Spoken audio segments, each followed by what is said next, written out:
family member.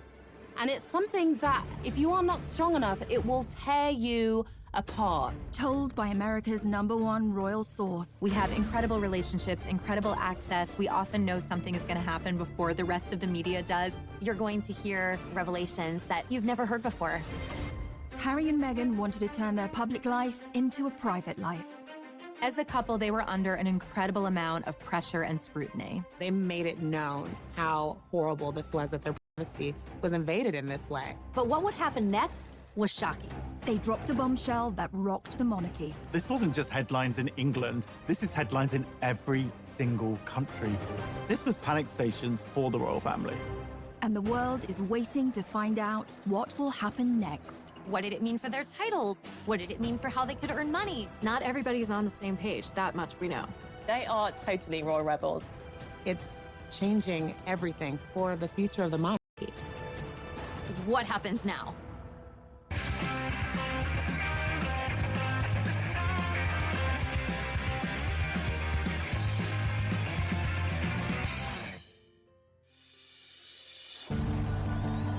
How does a girl born and raised in California end up meeting and marrying a royal prince? It sounds like something out of a straight-to-DVD movie, and at first glance, Meghan and Harry seem like an unlikely match, but they have more in common than you might suppose. We all think we know the Meghan Markle story, but this is who she really is. Meghan Rachel Markle was born 5,000 miles away from Prince Harry in California. People readers are obsessed with Meghan Markle because she was just an ordinary American girl. She grew up in Los Angeles in quite a regular family. She lived an ordinary life in many aspects. She was born to Thomas Markle and Doria Ragland. Meghan's dad actually worked in the entertainment industry. He was the lighting director on shows like Married with Children. And her mom had a bunch of different jobs. She was a yoga instructor and she was a social worker. I think her parents each brought different life experiences to her childhood and to raising her, and Meghan was really adored. When Meghan was born, she stepped into a pre-made family. She had an older stepsister, Samantha, and brother, Thomas Markle Jr., from her father's previous relationship. It was a blended family.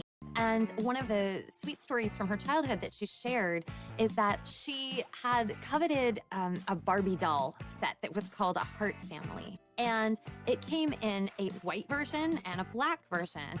Her dad actually went, unbeknownst to her, bought both sets and then mixed them so that it looked more like her family. It just goes to show how her biracial heritage. However, a happy life for this blended family was short-lived. By the time Meghan was 6 years old, Thomas and Doria's relationship had come to an end, and divorce followed, although it wasn't as acrimonious as some of the stories you may have heard. When Meghan first came on the scene, the royal scene, there was some really nasty speculation and headlines about Meghan's rough childhood, where she'd grown up, and really, frankly, racist approach to that, and it couldn't be further from the truth. They did everything they could to ensure that her childhood remained as loving and stable as possible, encouraging her creativity, making sure she was getting the very best education she could. In LA, Meghan attended the Little Red Schoolhouse and was soon writing to the very big White House. Yes, at the tender age of 11, she had already started campaigning for women's rights. When she was just 11 years old, she saw a dishwashing detergent commercial on television. It was by Procter & Gamble, and she felt it was very sexist.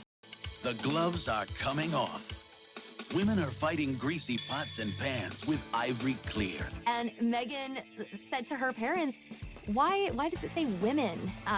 Don't men also wash dishes? So her dad actually encouraged her to write a letter to Procter & Gamble, which she did.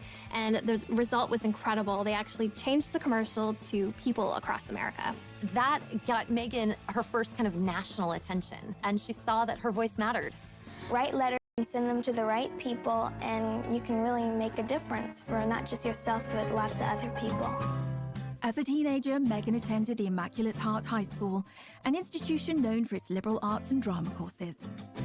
You know, Meghan always really wanted to be an actress. Even when she was in school, she was in her school plays and musicals. She was very popular, and she just sort of lit up the stage. After she graduated college, she was determined to make it as an actor. She had to start somewhere, and in 2000, She took a job as briefcase girl on the game show Deal or No Deal. Her role on Deal or No Deal, while it definitely wasn't showing off her acting skills, it was a great opportunity for her to get in front of the camera, to make some connections, and for people to see her on screen. After being a working actress for a while, her big break came in 2011 on the legal drama Suits, where she played paralegal Rachel Zane. Mike Ross? Hi. I'm Rachel Zane. I'll be giving you your orientation. Wow, you're pretty. Good. You've hit on me. We can get it out of the way that I am not interested. No, I'm sorry. I would... Take notes. I'm not going to repeat myself. I love you. Rachel Zane actually was kind of a lot like Meghan Markle in my mind. She was very chill, and she had a big heart. She just wanted to help. Once Meghan hit the big time, she had a platform and could use it to further her passion for activism. Meghan also promoted herself on social media with her own lifestyle blog called The Tig. You'd think that with everything going on, she wouldn't have time for romance, but she did. Meghan met Hollywood producer Trevor Engelson in 2004, and they had a long relationship and wed in 2011, and they seemed like a great fit at first, both pursuing these careers in Hollywood, him behind the scenes and her in front of the scenes with Suits. But the marriage was not to be. They were under a lot of pressure trying to sustain a long-distance relationship, and it proved to be too much for Meghan and Trevor. Their marriage lasted less than 2 years, and Meghan mailed back her wedding ring to Trevor, the divorce papers citing irreconcilable differences. Meghan was back on the market and ready to find her Prince Charming, unaware that he was living in London and was an actual prince. Across the Atlantic, Harry had a very different upbringing and a life that would turn him into the man we know today. Harry was born into a family that can trace their ancestry back over 1,000 years. Let's take a quick look at his family tree. Harry's grandmother is the Queen, but she's also the Duke of Lancaster, and she's married to a Duke, the Duke of Edinburgh. Beyond that, we've got their children, the Prince of Wales, Prince Charles, that's Harry's dad, his brother, Andrew, the Duke of York, Edward, the Earl of Wessex, and Charles's sister is Princess Anne, but she's also called the Princess Royal. Prince Charles married Diana, the Princess of Wales, and they have 2 sons, William, the Duke of Cambridge, and Harry, the Duke of Sussex.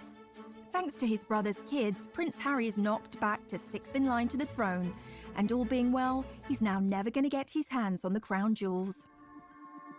Although Harry was born into a world of breathtaking privilege, he suffered a tragic childhood. Harry's childhood is really rooted in tragedy. His mother was killed when he was just 12 years old, when she was chased by paparazzi in Paris, and so he had to deal with that tragedy at such a young age, which definitely affected him for life. For anyone who remembers the death of Princess Diana, one of the most heartbreaking elements was seeing her young sons, William, Harry, who was just 12 years old, having to maintain that famous stiff upper lip. Everyone had to be stoic and be this brave face for the nation, when Harry, a young boy, would have just been absolutely, crushed inside. We all remember the envelope with the word mummy on Diana's coffin. It just contained all of those intense emotions, and not think that later on, those feelings are going to need to be dealt with. Even an untroubled childhood can lead to a messy young adulthood. As Harry got older, he gained a reputation for being a rebel and a globe-trotting party boy. Harry's wild years throughout his 20s are well documented, from skirmishes with the paparazzi in public, to a costume party where he came dressed as a Nazi. It just was endless.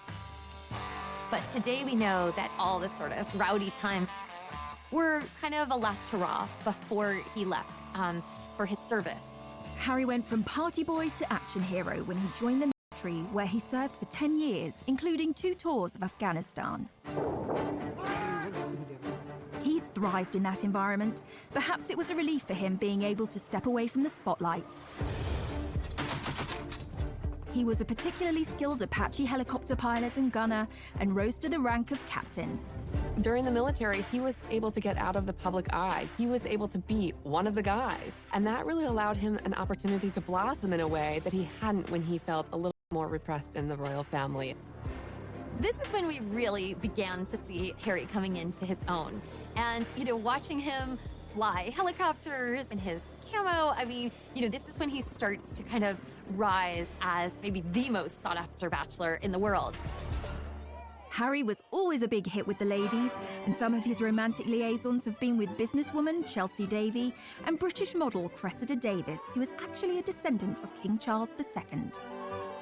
Harry certainly had a busy dating life, but once he started dating someone, the whole spotlight of being in the royal family came down on them, and they couldn't handle it. 2 of his biggest relationships ended because the girls couldn't stand being in that media glare. So single again, the most eligible bachelor in the world was looking for love. But going back a little further, what about some of Harry's ancestors and their love lives? The path to royal romance has never been a particularly easy one, unless you were King Henry VIII. He set up his own religion just so he could divorce his first wife. Divorce was strictly forbidden by the Pope in those days, so Hank VIII set up the Church of England in 1534 and made himself the boss. With that technicality out of the way, he went ahead and married 5 more times. But he had 2 of his wives, Anne Boleyn and Catherine Howard, beheaded. In 1937, King Edward VIII married Wallis Simpson, not just a commoner, an American, and if that wasn't bad enough, she was a divorcee. And like Henry VIII, who did what the heck he liked, Eddie's problem was that the Church of England didn't allow people to remarry if their ex-spouses were still alive. This was like to abdicate. That's a lot to give up, especially when Mrs. Simpson was also seeing a married car mechanic called Guy Trundle. I promise you, we're not making this up. But rumours were she'd learned some tricks in a house of ill repute, which sounds thrilling, if rather tiring. If you wish to marry a commoner, you may end up with a morganatic marriage or left-handed marriage. An evenly socially balanced marriage where the royals' titles and privileges don't extend to the spouse or offspring. It's a bit like flying, way easier to downgrade than upgrade. That law got changed for William and Kate, by the way. Now, Princess Margaret discovered that when she fell for Peter Townsend, a married man. Her sister, the Queen, told her she could marry him, but she'd lose all her titles and privileges. She decided to hang on to them and dump him, which feels extremely fierce and badass for 1960. Good choice, Madge. It goes to show that the path to true love is never easy, especially if you are marrying into the royal family, and Meghan would face her own challenges. Coming up. It was a very bold move, him standing up and protecting his girlfriend at the time and saying, I'm not standing for this.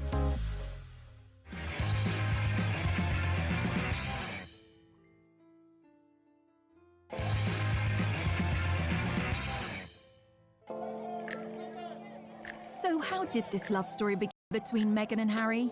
Well, it wasn't through a dating app. Instead, they were set up the old-fashioned way. Harry and Meghan met through a mutual friend in July 2016, and they had a blind date at an exclusive members club in London. I didn't know much about him, and so the only thing that I had asked her when she said she wanted to set us up was, I had one question. I said, well, is he nice? And it seems the stars aligned. Hello, I'm world-famous astrologer Angel Idealism. I have cast what's known as the Davidson chart of Harry Windsor and Meghan Markle. In essence, you take 2 individual astrological charts and you mesh them into one chart and you interpret it as one chart. What's interesting, while I'm looking at Harry's chart, I wouldn't automatically say, oh, here's a royal. Saturn is where we have approach avoidance. I want it, I don't want it. I'm gonna eat that muffin, I'm not gonna eat that muffin. So he has it on his power seat, and Saturn rules authority figures. So he's yes, no, yes, no, yes, no. I want to be an authority figure. I don't want to be an authority figure. Meghan Markle, with loads of sparkle. So she does have Venus in Virgo, which is a difficult Venus position. Venus in Virgo is, I love you, comma, but your feet are stinky. I love you, comma, but I know you're a royal, but could you not be? You know? They're so bloody good together because Harry is a Virgo. And of course, Meghan has Venus in Virgo. So when somebody's Venus is on your sun, it's like you meet and it's love at first sight. So it's all or nothing, do or die. A yes is a yes, a no is a no. Generic coupling.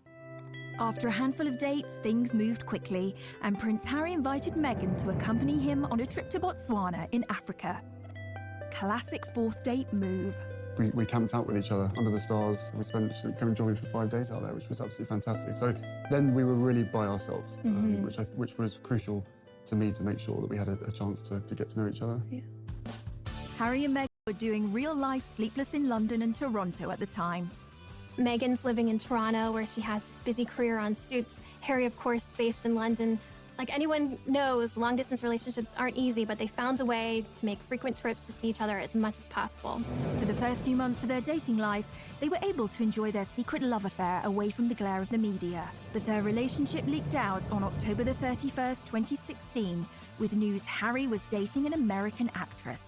There's a misconception because I have worked in the entertainment industry that this would be something I would be familiar with. But even though I'd been on my show for, I guess, 6 years at that point, and working before that, I've never been part of tabloid culture. I've never been in pop culture to that degree and lived a relatively quiet life. The British tabloids were incredibly harsh to Meghan. They used racially tinged language to describe her. They felt like she was a money grabber, a social climber, that she was doing this to be famous. The treatment of Meghan echoed how his mother Diana had been harassed and hunted by the press, but this time he was in a position to do something about it. The royal family is famously tight-lipped when it comes to talking about stories in the media, but on the 8th of November 2016, Kensington Palace issued a statement that showed Harry's true feelings and anger at the situation. That was one of the first signs, really, that Harry wasn't like the other royals, that he was not going to be put in a box and to just accept what the situation was. It was a very bold move, him standing up and protecting his girlfriend at the time and saying, I'm not standing for this. But also, Meghan was in love. She was going to do what she had to do to be there for him and to kind of deal, because you could tell this was not something that was taken lightly for her either. She took this relationship very seriously, which is clearly why she stuck around. Away from the headlines, this starry-eyed couple kept moving forward. Meghan and Harry's first public appearance on the world stage was at the Invictus Games, an international sporting event set up by the Prince for injured soldiers. They walked in to the stadium hand in hand, and it was clear that this was someone special in his life, and he was making it known to everyone. The couple were totally at ease with each other and very natural. We saw early on just how happy they were together, and part of that was through how they were breaking royal protocol. They would touch hands. We would see a little, made us root for the two of them, that this was going to work. Soon, Meghan started reprioritizing her life. She shut down her social media site, The Tig. She walked away from Hollywood. Which kind of had the hands of the palace saying, okay, if you're going to be a princess, then we need to get all of these things in order. After weeks of anticipation, the world finally got the news they had been waiting for. On November 27th, 2017, Meghan and Harry announced their royal engagement. It was official. The couple, thrilled and happy to be engaged, greeted the media as a united front at the official photo call at Kensington Palace. Was it romantic? They walked out in Buckingham Palace to a place called the Sunken Garden. This was a garden that was really special. It was a favorite spot of Harry's late mother, Princess Diana, so it was a nice homage to her, a nice way of including her in the moment. You could just really feel the love radiating off of them, and it was the first moment they saw the ring. So it was a beautiful, enormous diamond ring. The center stone is from Botswana, and then the two outside stones were from Princess Diana's collection, so including Harry's late mother in this moment.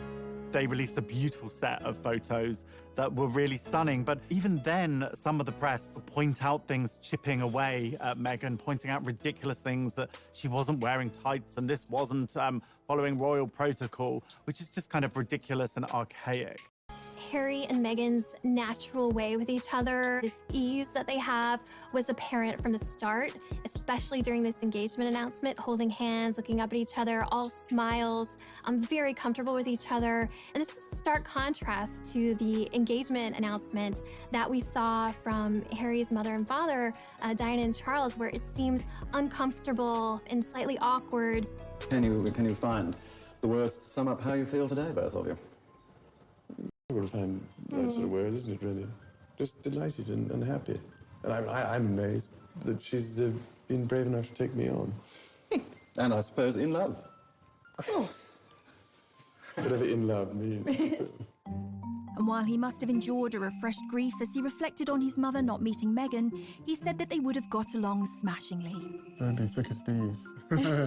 Without question. I think she would be over the moon, jumping up and down, so excited for me.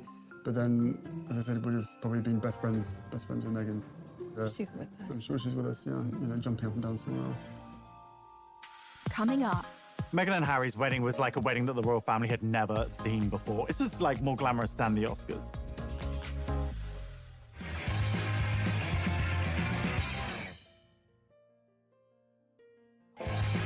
Waiting to find out when Meghan and Harry would be tying the knot. It was finally announced that the couple would get married on May the 19th, 2018. A royal wedding is the ultimate in pomp and pageantry. Royal fans just delight in a royal wedding. I mean, it's the fairy tale. The royal wedding is Cinderella's castle, Prince Charming, all of that rolled up into one. And like so many decisions in this couple's life, they chose a different kind of royal wedding from their predecessors. The average wedding in America these days costs around $35,000, which seems like a lot, and a pretty compelling case for a drive-through off the main drag in Vegas. The most recent royal weddings have become much more fancy-schmancy affairs.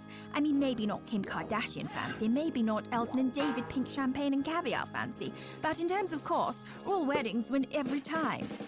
Will and Kate's wedding cost $34 million in 2011. The price went up again for Harry and Meghan's wedding. That cost around $45 million. Sibling rivalry or just a lot of transatlantic flights? One of the most expensive royal weddings ever was in Monaco. Prince Albert II married Charlene Whitstock. That was about $70 million. But have you ever been to Monaco? A cheeseburger is like $40. It's ridiculous. Even that, there was nothing compared to Harry's dad. In 1981, nearly 1 billion people watched as Diana Spencer married Prince Charles. And if you adjust for inflation, it cost somewhere between $70 and $110 million. But for all that, today's royal weddings seem like lavish affairs. Most of the budget goes on security. Right, back to Miss Markle. As Harry's bride, she provoked controversy, not only as the first American to join the royal family, but the first biracial person to marry into it. Meghan had her own ideas of how she wanted her wedding day to be different. Harry and Meghan chose to have theirs at Windsor Castle in St. George's Cathedral, which is almost 700 years old and the final resting place of Henry VIII. Hooray! Hooray! God bless Prince Harry and Meghan! On the day, millions of people from around the world tuned in to watch the ceremony. Because this is history. This is a very important moment. It was a truly glittering and international affair. Meghan and Harry's wedding was like a wedding that the royal family had never seen before. It was Hollywood meets royalty. You'll be watching and like, oh my God, there's Oprah, there's George Clooney, there's Idris Elba, there's the Beckhams. It's just like, there was just so many celebrities because they weren't just coming from Meghan. Harry had grown up with a mother who was very friendly with celebrities. This was like more glamorous than the Oscars. As with all weddings, tensions were running high. The media reported rumors.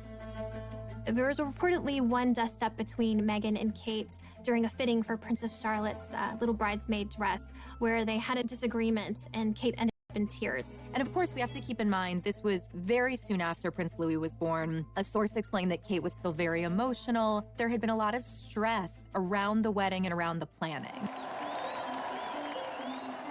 On the wedding day, Meghan traveled to Windsor Castle through the procession route with her mother Doria by her side.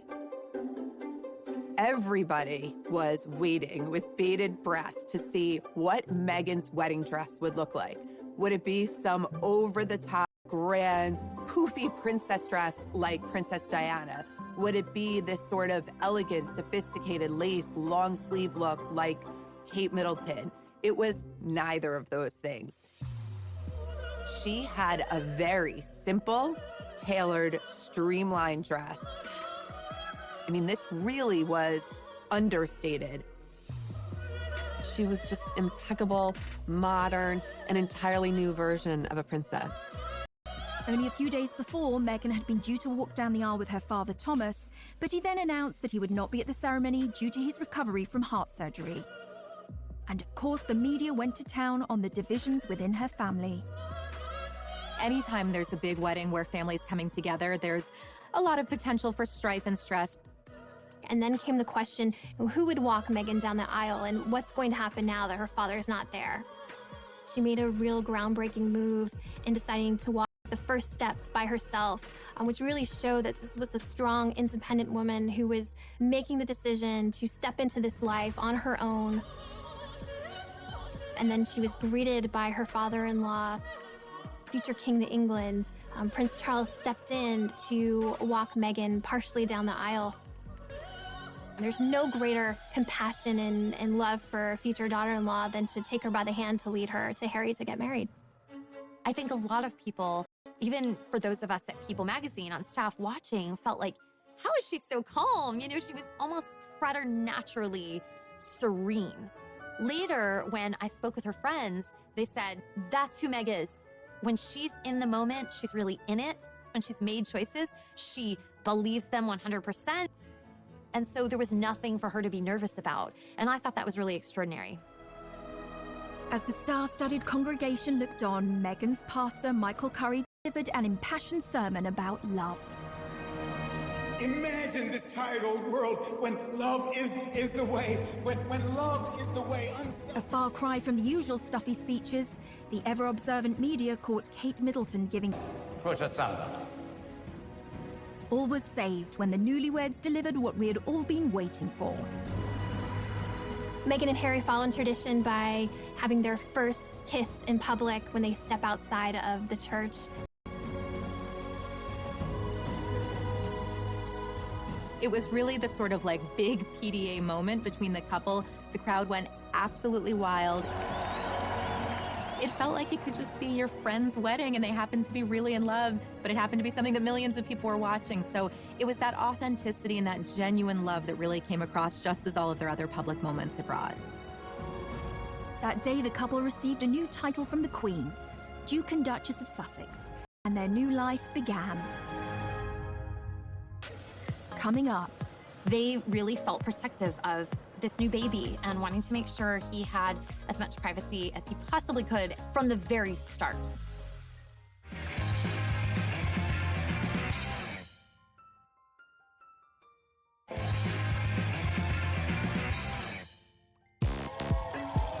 The start of Harry and Meghan's life was exciting, and as newlyweds, they moved into Kensington Palace, right next door to Will and Kate. In the summer of 2018, Meghan and Harry are settling into newlywed life. She's stepped into not only a new family, but a whole new country. So they're just kind of established in their footing as a married couple. Meghan had done a great job being accepted into the royal family, and even the usually reserved Queen took a shine to her new granddaughter-in-law. The Queen herself wanted to show how much she was eager to welcome Meghan to the royal fold, and she did that by giving Meghan a ticket on board the royal train, which is how the Queen likes to travel. And in fact, you really felt that they had this chemistry between them, and Meghan was bringing new life and new joy to these outings. Meghan and Harry began their royal duties as Duke and Duchess of Sussex. But what exactly is a duchess anyway, and where do they fit into the whole royalty ladder? So, according to tradition, or Henry VIII, you have a god at the top of the heap, well, Natch, then an emperor, then a high king or queen, then a king or queen, then come your archdukes, grand princes and princesses, grand dukes and duchesses, then come your crown prince, and I mean, we're really climbing a long way down the ladder here, aren't we? After all them come duke and duchess. Fun fact, Meghan could actually be a duke. This isn't anything to do with which bathroom she uses. A woman can be called Duke's too. What about Harry, though? Well, he's a Duke of Sussex and also Earl of Dumbarton and Baron Kilkeel. The Duke and Duchess titles are kind of like a wedding present from the Queen. Here you go. I wasn't sure which toast you wanted, so I got you Hampshire instead. The annoying thing about being Duke or Duchess, Cornwall and also gets the Duchy of Cornwall, which literally means if you live in Cornwall, he could well be your landlord. Although it won't be him coming and fixing your broken toilet, but he does get the cash from owning it. Unlike Cornwall, there's no Duchy of Sussex and therefore no cash. So, they don't get the cash, and guess what else Meghan doesn't have? Legal custody of her son Archie. According to a law from 1717, the Queen actually has governance over all the royal sprogs, including Will and Kate. You might think it doesn't really have any relevance today, but apparently decisions like which members of the royal family are allowed to get on the same plane, yup, the Queen makes that call. Back to the couple's first royal tour of Australia, Tonga and New Zealand. Meghan and Harry were an instant hit with the public. And this is where we get to see Meghan shine. And there was a lot of echoes of Princess Diana in terms of her bonding with people, with children, with a lot of the locals, giving speeches, which is something we hadn't seen Kate do before with such ease. Meghan was compared to Diana in another way as a world fashion icon. Diana led the way in setting trends in the world of fashion. Back in the 80s, everybody wanted the Diana cut, and she occupied a fashion arena that included Audrey Hepburn, Jackie Kennedy, and some of the other most stylish women in history. When Princess Diana was alive, she was, without a doubt, one of the most photographed women in the world. Diana brought an innate glamour and this beauty to the royal family. It took them from royals to pretty much celebrities, all because of her and just this endless interest and curiosity in all things Diana. In 2019, Meghan was named the most powerful fashion icon, and the term the Meghan effect was coined. Like most people, I love Meghan Markle's style. We like to say at People that everything Meghan touches turns to sold. And that's because when Meghan wears something, it translates into mega sales for the brand. In one of those tours, she actually wore a bag by Strathbury. The second she wore this bag, it sold out in 11 seconds. The Duke and Duchess of Sussex were in the honeymoon phase. The tour of Australia kicked off with bombshell news. The couple arrived into Sydney telling the world that they were expecting their first child. It was the most exciting way of kicking off a royal tour. This is a moment that the public, the entire world was excited about. Anytime there's a royal wedding, you wait for the announcement about the royal baby. This was massive news in the royal world, and for fans, I mean, it was almost too much to process. It was all happening at once. At the same time, we also noticed that Meghan and Harry are wanting to kind of put up the walls because they really felt he possibly could from the very start. Weeks before the baby was born, Harry and Meghan announced they intended to keep the plans surrounding their child's birth private. It was never announced where Meghan planned to give birth. This was a major change from Kate's birth plans. Kate, obviously, at the Lindo Wing in Paddington, every single time one of her children is born, the crowds are gathered outside, you know, the news teams are there. It's a very big global event. With royal births, we famously see the new happy parents step out of the hospital. For royal fans, there's an expectation that we would be kind of, I don't know, almost included in that. And we learned pretty early on that Meghan and Harry were not going to do this. On May the 6th, 2019, baby Sussex arrived, weighing in at 7 pounds 3 ounces. And it wasn't actually until the birth certificate of Archie was released we even knew what hospital they had gone to. Meghan said no way was she going to walk out of a hospital and into a crowd of thousands, you know, with every TV camera from all over the world there, which is what Kate did. But Kate felt that was her duty. Meghan didn't feel it was her duty, so she didn't do it. They didn't want involvement from the press. They wanted to do it their way. This was not a baby for the public. This was their baby. The birth of a newly born royal prince on this, St. George's Day, AD 2018. It does seem a normal thing for a father to protect his child and to be able to do what he wants and release photos when he wants. But the British public have a very different perception of this. They pay for the royal family. So there was a lot of resentment towards Harry when he started to restrict this access. I think the christening marked a bit of a turning point where it was, no, this is a private event. We're not going to bring, you know, cameras in. We're not going to release dozens of photos. That was the shift that a lot of people had to get used to.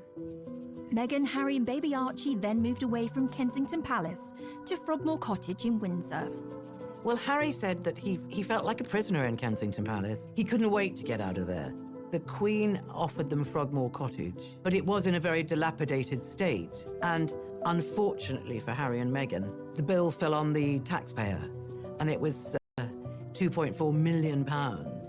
And that caused a lot of bad feeling as well. The public started to feel like this quid pro quo was off kilter. Like, well, you know, if we're helping pay for, I don't know, your new kitchen, we should get to see, you know, Archie on his special day. Meghan and Harry, they wanted to be royal and to enjoy the royal life, but they also wanted a private life. And those two don't really go together. anything like that.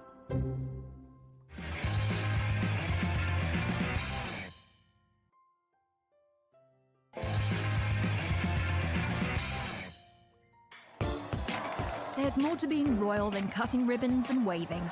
There are very strict rules and protocols that must be followed.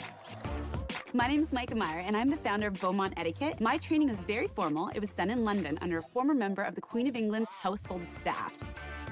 I think there's this heightened level of fascination when we all saw Meghan Markle marry into the royal family. We were like, wait, a real average person can become a real royal? In our minds, we just saw her go from A to B, but that definitely wouldn't have been the case. She would have been, practicing in royal aids, would have literally guided her throughout the entire process. Behind the scenes, she had to basically, in essence, join a royal training camp of how to become a royal. For instance, when you're addressing the Queen, she is Her Majesty, and after that, it's just ma'am, rhymes with jam, and it's always a curtsy, especially in public. Meghan, we saw it for the first time on TV, we were cheering her on, and the lower and the deeper her curtsy went, the more confident she became. And so we can see her confidence in her training kind of evolve. A lot of etiquette around the royal wife, and we actually see how she starts on that day that she was first engaged, and she's waving and very excited. And then we see her at the next event, and suddenly we see her fingers are together. And then we see that elbow come in even further, and then we see the polished wave in the end. Even the sitting position, that's one huge part of Meghan's training, we literally saw happen before our eyes. We see the old Meghan, and she would have one leg crossed over the other and her ankle kind of out and flapping about in a very casual way, which is very comfortable. As she becomes a royal, we see her training go into effect. That first big event where she's sitting next to the Queen, she's using this new technique. She has one over the other, pointing forward, and it's so tight. It's almost like there's a rubber band from her knees to her ankles. And if you tried to slip a little credit card in between her legs, good luck. You wouldn't have gotten it through. I can imagine how intimidating that first session of afternoon tea with the Queen must have been. Holding a teacup is actually even harder than it looks. You actually pinch your fingers together through the teacup, and then you use your middle finger underneath it. And if you want to support the teacup, you can use two fingers like the Duchess of Cambridge does at the very bottom. Knowing what she went through, how fast she went through that training, that's not typical for a royal. And she really did a good job. But Meghan hasn't always been so obedient, and when she started tearing up the royal rulebook, her newly universal adoration and shine began to fade. One of the ways that we see Meghan and Harry start to bend some rules. Unlike previous royal princesses' involvement with Vogue, Meghan didn't just pose for the magazine. In fact, she didn't put herself on the cover. She celebrated women around the world who are doing extraordinary things. It was called Forces for Change, and it included interviews with everyone from Jane Fonda to Greta Thunberg. It was the first time that a member of the British royal family has done anything like that. This move was seen as too political by some critics who saw this as kind of an inappropriate royal role for her and not what we had been used to seeing. There's an interview between Meghan and Michelle Obama, and Michelle Obama gives her some advice about how to handle fame and the royal family. Usually, you don't get outside advice. The palace is what gives you the guidance that you need to go forward. That didn't really go over well with some people. Yet again, Meghan was feeling the backlash from the world around her. Humans fear change, and in this situation, there was a lot of change going on. The aristocracy and the monarchy is a stuffy institution. Meghan came in and she was completely different. She was an American, she was biracial, she was a divorcee. I think there could have been some fear that she is something other and that she could affect the monarchy and chip away at the monarchy. I think in some ways, what Meghan and Harry have done is just shown, listen, we're going to do what's right for us. We are going to do what we are comfortable with. Meghan and Harry are not the only royals to have a rebellious streak. There's a long line of royal rebels, but there are those who know how to make it work for them. What about Princess Margaret, the Queen's sister? She liked to party. She partied hard with her daughter's godfather, Anthony Barton, with a former Prime Minister's nephew, Alex Douglas Horne, and it's thought she even partied with Mick Jagger and Warren Beatty. She partied hard in her party house on the party island of Mustique. But then she calmed down and got herself a toy boy, marrying a guy 17 years younger than her. Then she got the first royal divorce since 1901. She rocks. But if you ask us, the royal rebel closest to Meghan's heart would probably be Princess Louise, Queen Victoria's fourth daughter. She questioned everything, earning her the nickname Little Miss Y. She was very cool. She refused to marry someone she didn't love, was an ardent feminist, and visited imprisoned suffragettes, the protesters for equal rights for women. And, stop me if this sounds familiar, she got married and moved to Canada. Her full name? Louisa Caroline Alberta, and yeah, Alberta, Canada is named after her. The province was originally going to be called Louise. If you can find a more Meghan-friendly royal rebel than that, then you can send us to the Tower for treason. Coming up. It was a huge betrayal for Prince Harry and Meghan, and they let it be known. They filed suit.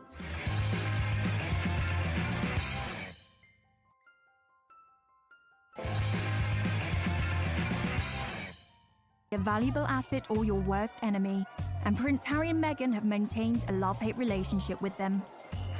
There have been times when the royals have welcomed the press in terms of trying to get their messages out. And this can be anything from, obviously, the Royal Rota, which is the established UK press corps, attending their engagements, which are to benefit charity, to shine a light on good causes. And that's the time when they really embrace the press. Even Harry's mother, Diana, used the media to her advantage. Princess Diana famously used back channels to set up an interview with the BBC's Martin Bashir on the show Panorama. And she did that because she felt that she could not make her side of the story heard. When no one listens to you, or you feel no one's listening to you, all sorts of things start to happen. For instance, you have so much pain inside yourself that you try and hurt yourself on the outside because you want help, but it's the wrong help you're asking for. People see it as crying wolf or attention seeking, and they think because you're in the media all the time, you've got enough attention, inverted commas.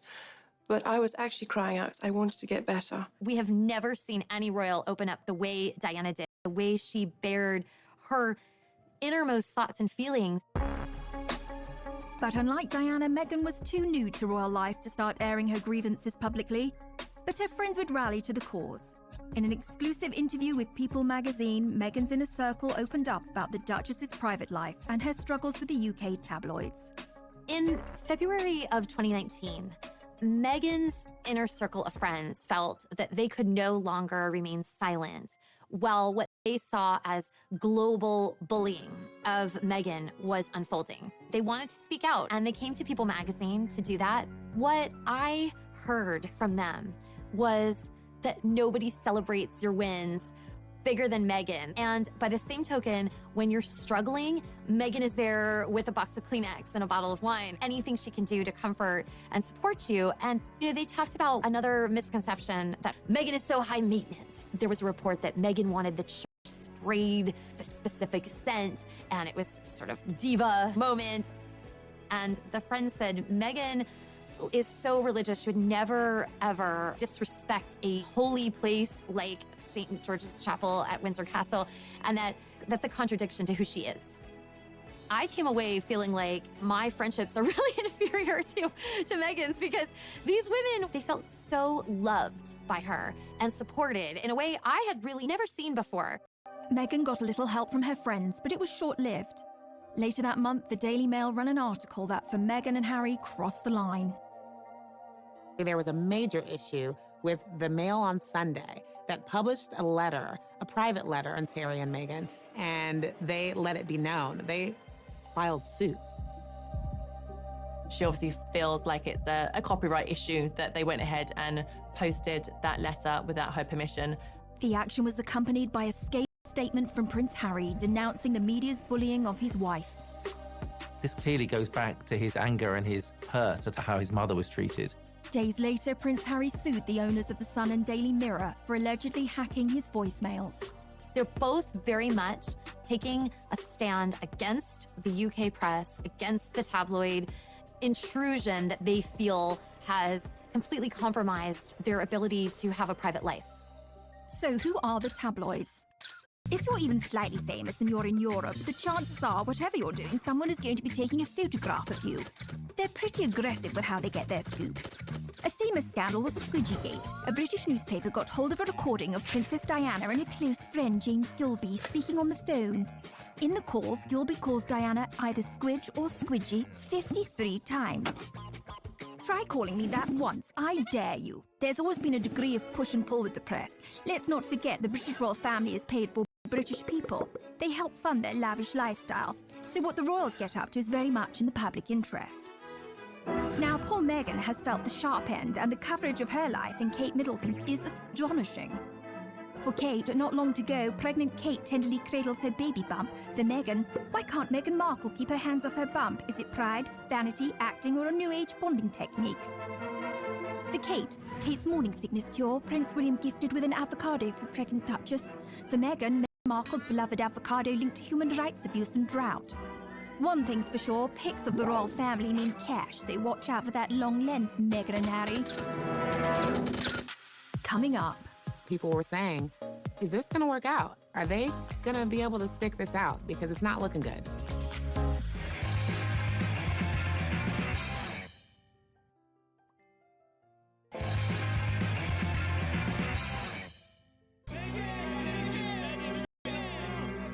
As media scrutiny intensified, so did tensions inside the royal family. This was a turning point for Prince Harry and Meghan when it came to them just not putting up with the British press anymore. You would think that, you know, the royal family would step out and make some sort of decree or something in their support, and it didn't happen. And you start to see not only the shift between Prince Harry and Meghan and the press, but a little bit of a shift between them and their family.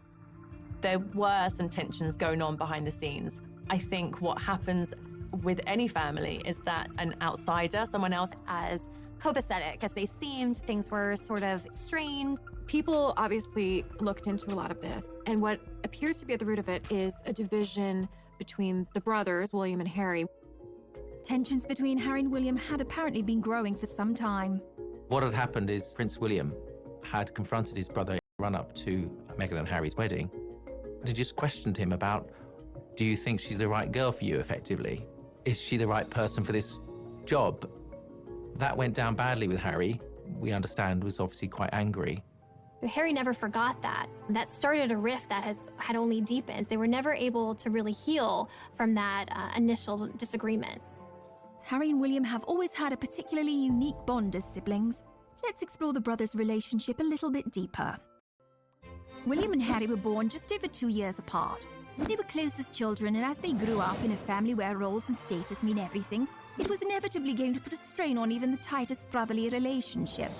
In royal circles, children are often referred to as the heir and the spare. The eldest is destined to be king, while the younger one can end up feeling a little redundant. For William to take a leap like Harry's would be almost unthinkable. He has a lot of skin in the game. He's going to be the freaking king after all. But the pressure on him to stay would be impossible to resist. Harry, by contrast, as the spare, has a little more wiggle room. One thing's for sure, they're both dealing with massive adjustments to their lives, so it's anyone's guess what the brothers' relationship will look like moving forward. Meanwhile, Kate and Meghan were dealing with their own issues. I think we all wanted Meghan and Kate to be best friends because we love Kate and we love Meghan, and it was, okay, now we have two of them. But they're so different. They grew up completely different, and they have different roles now. So when they didn't really seem to become best friends, people started thinking that they were frenemies. And the tabloids went crazy, setting them up against each other. Any new mom can understand the value of calling a girlfriend and having someone over to help you out and figure out this new role as a mother. And Meghan was very isolated. She was starting anew without the support system that most of us have when we enter this new chapter of our lives. So you had Meghan having trouble settling into royal life. Kate is not able to necessarily be that support. And Harry and William not talking very much anymore. So the two couples became estranged. It was on a tour to South Africa that Harry and Meghan seemed to finally reach a breaking point. When they were in South Africa, they recorded a documentary with ITV, and it was really the most personal we've ever seen Harry and Meghan be. They had a film crew following them, and this really was the first time that they were honest about how they felt. They did an interview with Tom Bradby, who is a TV for Harry, and he interviewed them, and Harry was amazingly open. You're living in this goldfish bowl, the interest is huge, the pressure is great. I mean, do you want to talk me through the last year and where you're at?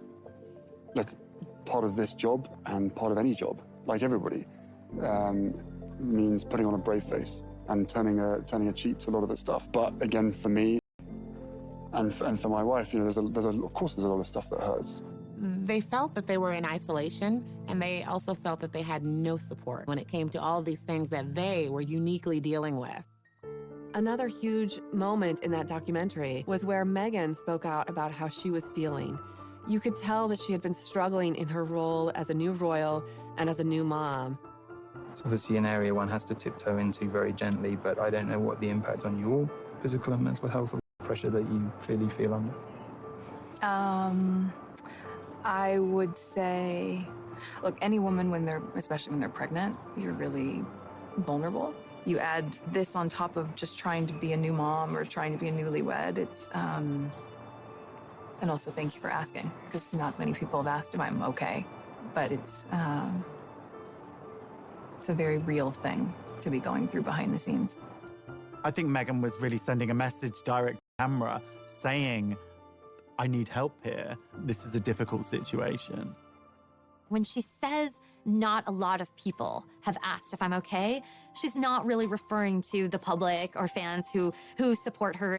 She didn't feel members of the royal family had asked if she was okay. People were saying, is this going to work out? Are they going to be able to stick this out? Because it's not looking good. The Sussexes were looking for a happy and authentic life and needed to find a solution, however drastic. Coming up. When Harry and Meghan made this announcement, the world was stunned.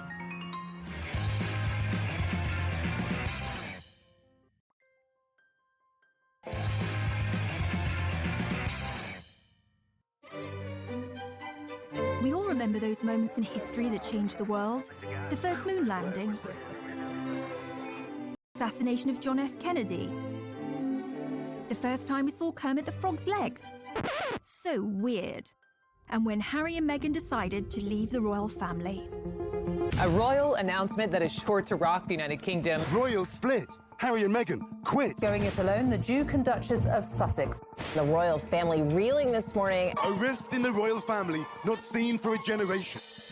I remember exactly where I was when I heard the news that they were leaving. I was sitting in my office at... I feel like we were in a meeting and we were like, wait, what? The rest of the royals didn't even know it until 10 minutes before they put this statement out. On the 8th of January 2020, a statement was released from the Duke and Duchess that they were stepping down from royal life. They did it on social media, of all places. So right away, we were kind of all scrambling to keep up. It's on Sussex Royal, and is there going to be more coming? And who's going to answer the questions? I can't even imagine the chaos in the palace on that day. The poor queen, she's 93 years old, and now this. One of her favorite grandsons now stepping back from royal life, and what does that even mean? News like this usually goes through the royal communications team, goes through the queen. There is a long list of steps you take before this goes out to the public. So why did Meghan and Harry hastily make this announcement? I think part of this rush decision on their part was because the story had actually already been leaked to the Sun newspaper. They were running it the following day, and from what sources tell me, they were forced into releasing their own statement. Harry and Meghan felt that when the news leaked to the Sun newspaper, they had no choice but to try and get out ahead of it. So suddenly this train had completely left the station and everyone was kind of struggling to keep up.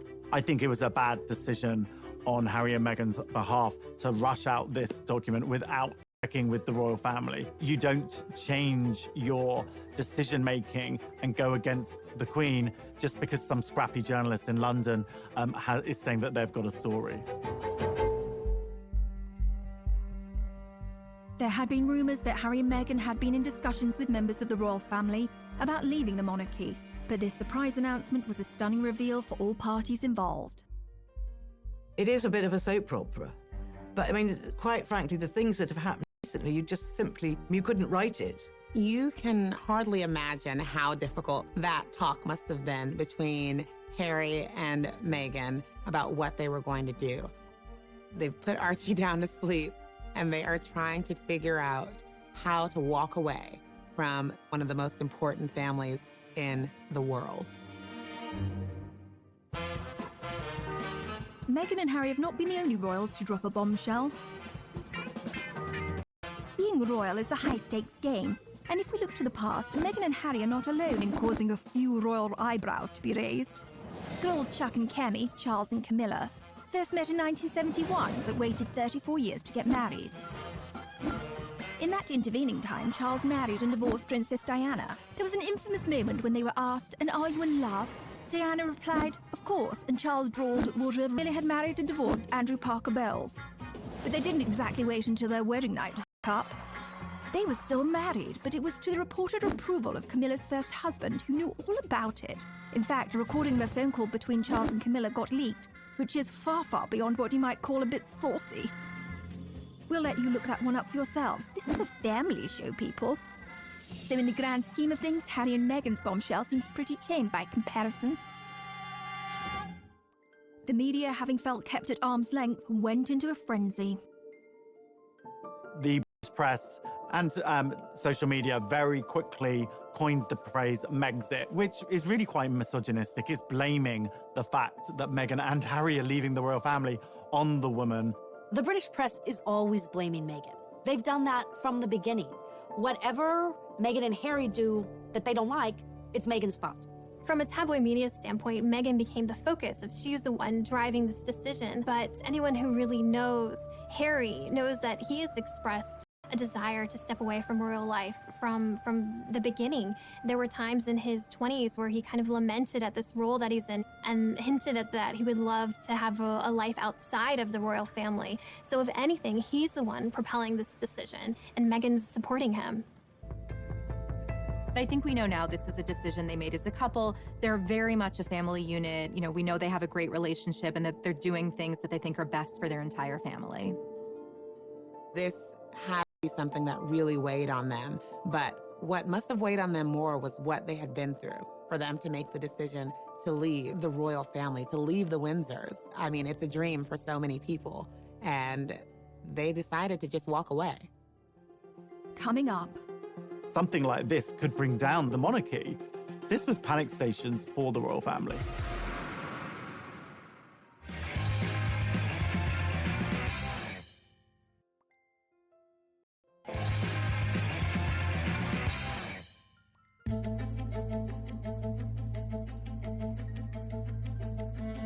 After the bombshell was dropped, all royal parties had to scramble to determine what would happen next.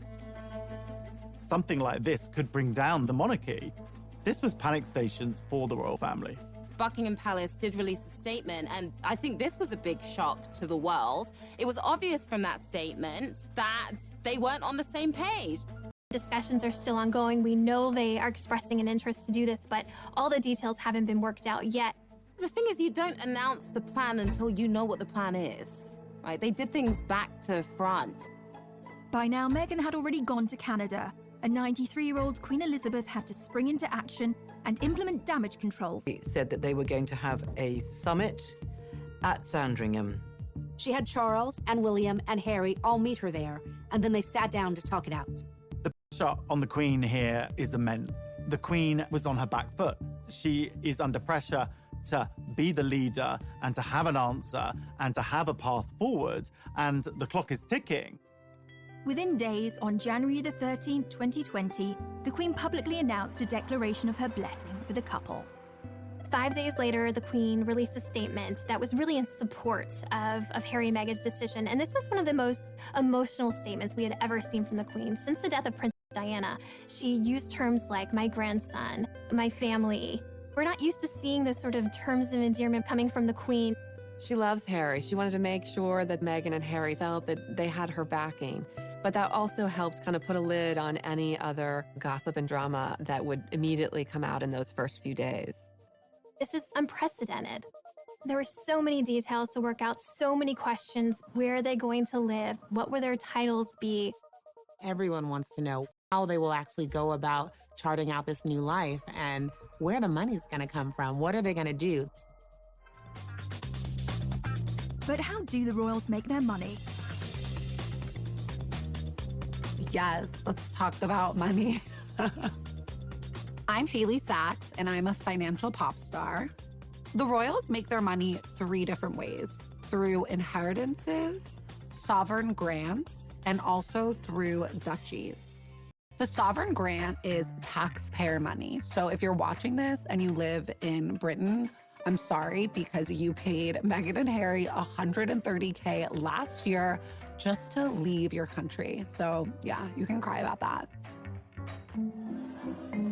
Basically what the duchies are is like Prince Charles is a landlord. He's inherited these properties. They're baller properties and he's making money on them because people live there, they visit, and he's pocketing the cash. Prince Charles, he gives some of that money to his sons. The Sussexes can credit 95% of their income just to Prince Harry having a rich dad. So yes, Harry has a rich dad, but he also had a rich mom. Diana didn't come from nothing. Like, she walked into the royal family with her own fat wallet. When she died, she left Prince Harry $10 million. Even though the couple quit being royals, these two are media starlets. They're not looking just for money. Really, what they're searching for with this exit is impact. Show for the British public that all is fine here, everything is good, the show will go on, the monarchy is solid.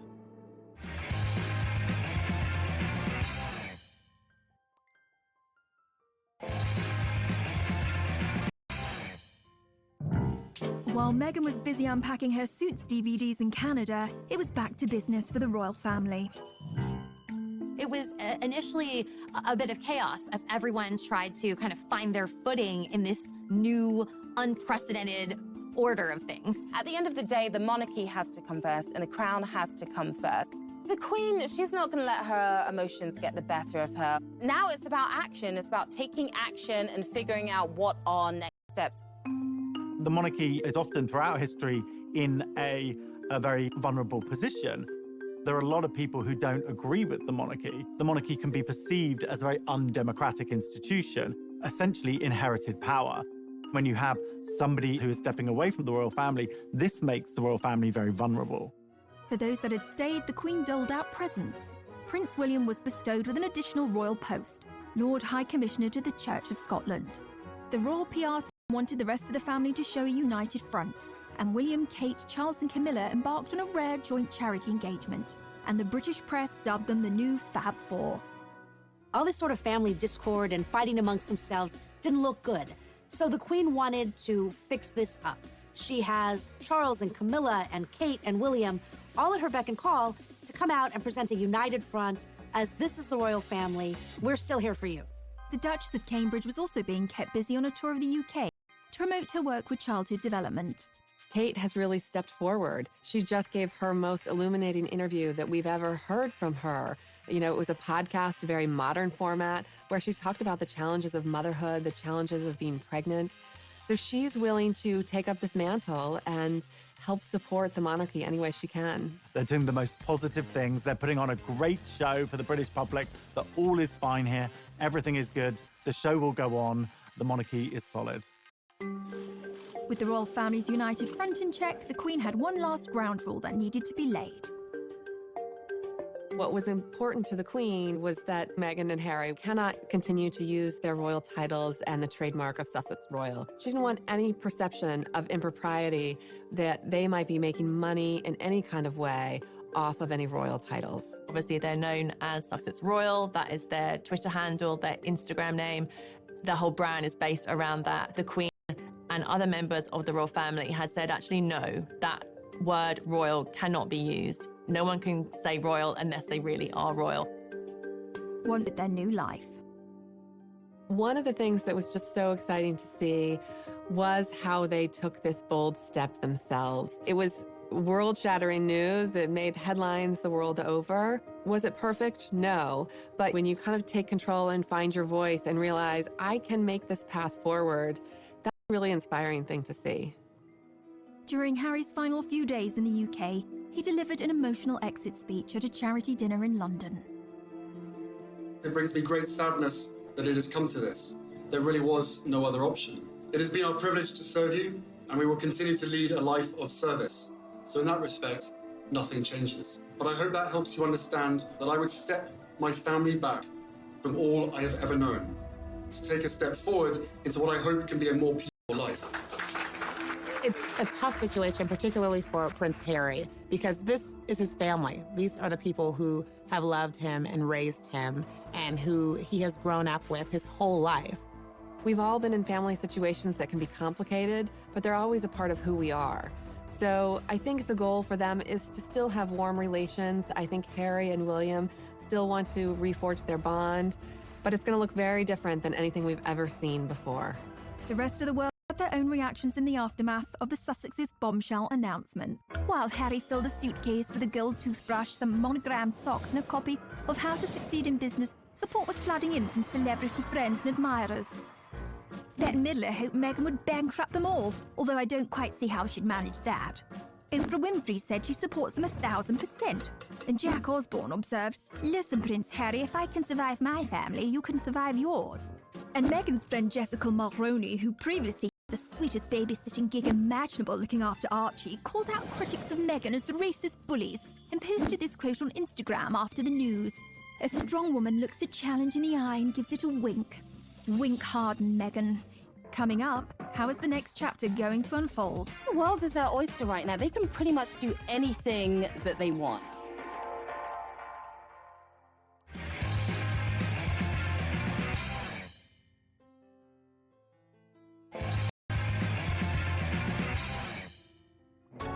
Prince Harry joined his wife Meghan in Canada to start their new unprecedented post-royal life.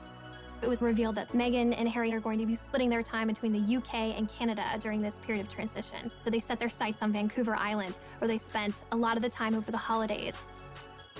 Life in Canada was pretty peaceful for the most part compared to living in London. They were in a friend's $14 million mansion in Vancouver Island, taking a lot of walks with Archie, spending a lot of family time together. Meghan's very familiar with. She used to film in Toronto.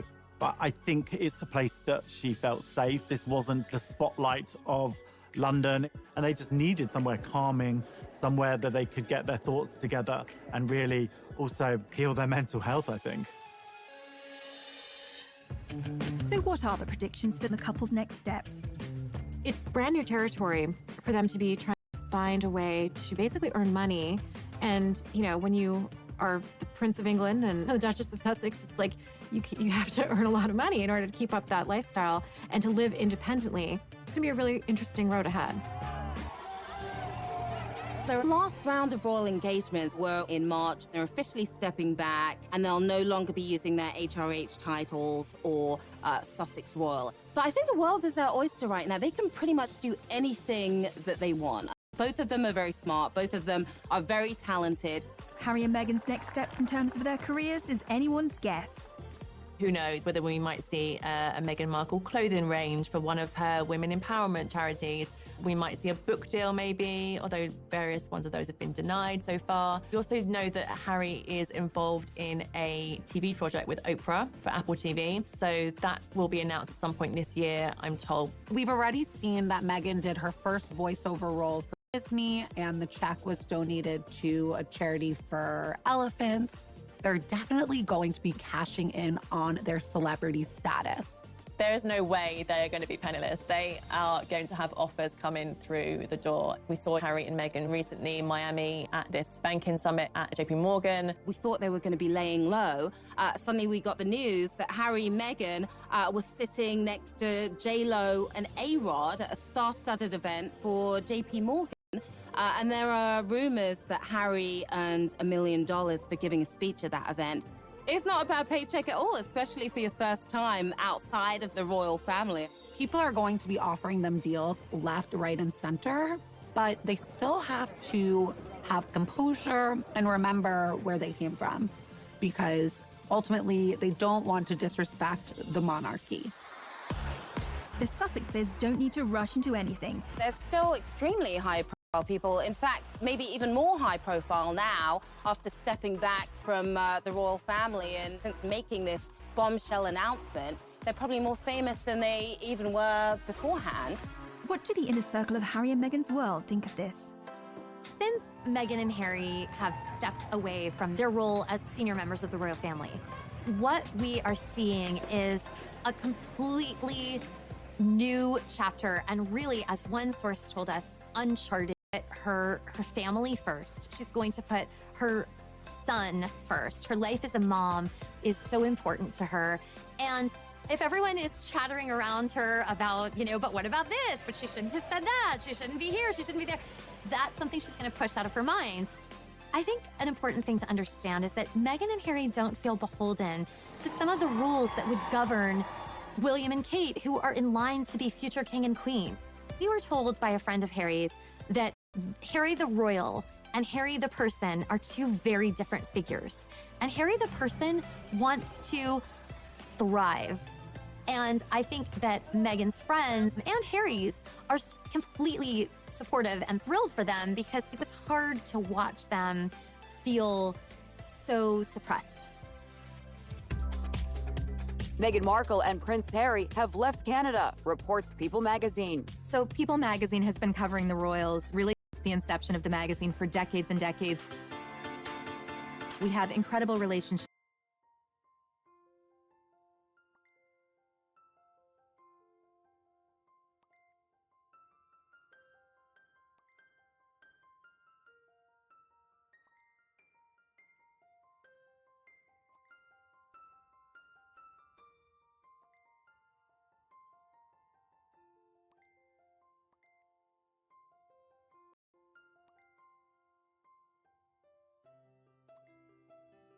Incredible access. We often know something is going to happen before the public does, before the rest of the media does.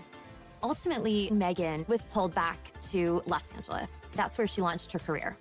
They are doing everything that they can to create a more peaceful life for Archie and for themselves and for their own sanity. They knew that they had to do something. We all knew that something had to give. Prince Harry and Meghan Markle got their wish, but they didn't. They are still very much in the spotlight. I mean, there is a huge glare on them. Everyone wants to know what this new life looks like. And I don't think that's going away anytime soon.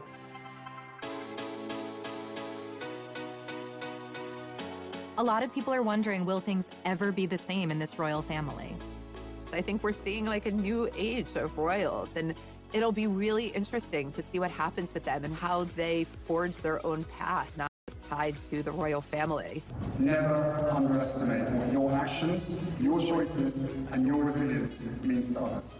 They stood up for themselves, and in so doing, they really paved the way for future royals to be able to do that. I mean, their own son, Archie, and William and Kate's children may find that they have more autonomy and freedom decades from now because Meghan and Harry were willing to make the bold move. Americans are really hoping